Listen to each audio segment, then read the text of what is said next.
बाप रे, एक नव्हे दोन नव्हे तब्बल 5 बिबटे. लोणी परिसरात दहशतीचे वातावरण.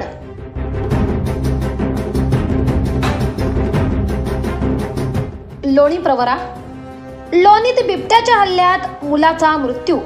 लोणी राहता तालुक्यातील लोणी बुद्रुक गावातील संगमनेर रस्त्यावरील गोसावी वस्तीजवळ रविवारी सायंकाळी बिबट्याच्या हल्ल्यात अथर्व प्रवीण लहामगे या 9 वर्षीय मुलाचा मृत्यू झाल्याने लोणी परिसर हादरून गेला आहे.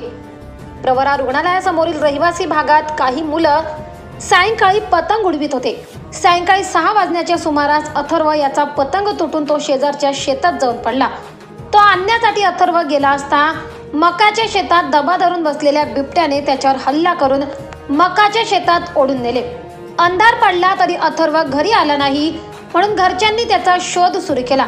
त्याच्या मित्रांकडे चौकशी केली. रात्री 10 वाजण्याच्या सुमारास अनेक नागरिकांनी पुढे येत शेतात शोध घेतला असता त्याचा मृतदेह आढळून आला.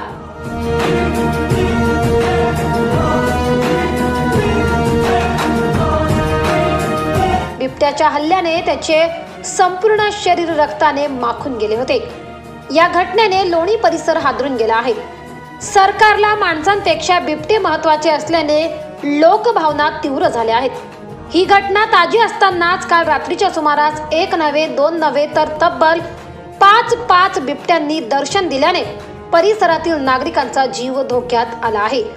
वन विभागाने संबंधित परिसरात फक्त पिंजरे लावून जमणार नाही तर युद्ध पातळीवर या बिबट्यांचा शोध घेऊन बिबट्यांचा कायमचा बंदोबस्त करणे गरजेचे आहे.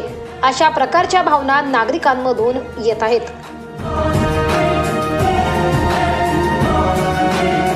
महाराष्ट्र माझा न्यूजसाठी साळबा वाघमारे, संगमनेर.